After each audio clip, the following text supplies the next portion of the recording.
तो आज था हमारा डे 157 ऑफ नीट 2026 और आज हम लोगों ने करा 8:30 से 9:45 बायोलॉजी की एनसीईआरटी पढ़नी थी, लेकिन हम लेट उठे तो नहीं पढ़ी। लेकिन हमें 10 से 12 जाना था कॉलेज, तो हम कॉलेज नहीं गए। हमने उसके जगह एनसीईआरटी की रीडिंग कर ली।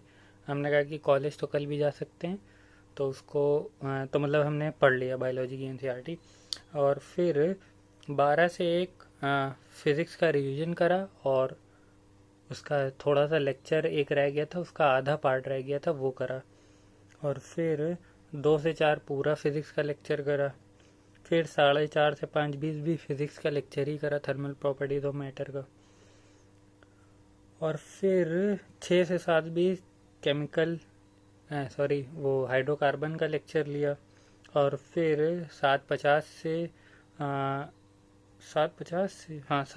से 9:05 भी हाइड्रोकार्बन का लेक्चर लिया। हाइड्रोकार्बन एंड हो गया है, बस उसका एक सेशन रह गया है जिसमें PYQ सर ने करवाया, वो करना है। और मतलब टोटल 12 लेक्चर थे, तो 12वां वाला लेक्चर रह गया है, और 11वां वाले लेक्चर का 1 घंटे का पार्ट रह गया है बस।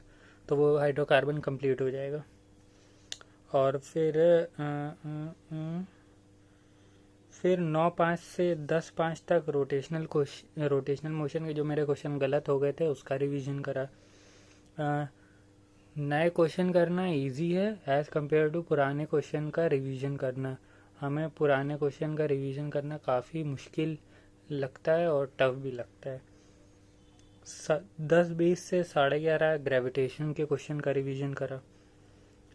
हाँ, और फिर 11:30 से 12 हमने बायोलॉजी की एनसीईआरटी पढ़ी, जूलॉजी में बॉडी फ्लूइड एंड सर्कुलेशन। फिर 12:05 से 12:30 एक्टिव रिकॉल करा, वही मतलब कि जो दिन भर में पढ़ा उसका एक्टिव रिकॉल। और फिर 12:35 से 1 वीक एरिया में हमने कल पढ़ा था बॉडी फ्लूइड एंड सर्कुलेशन में जो थोड़ी बहुत जो डेटा वाली चीज़ें हैं वो, और प्लस हमें थोड़ा सा उसमें दिक्कत होती है कार्डियक साइकिल में, तो वो वाला पार्ट पढ़ा और उसके क्वेश्चन करे थोड़े बहुत।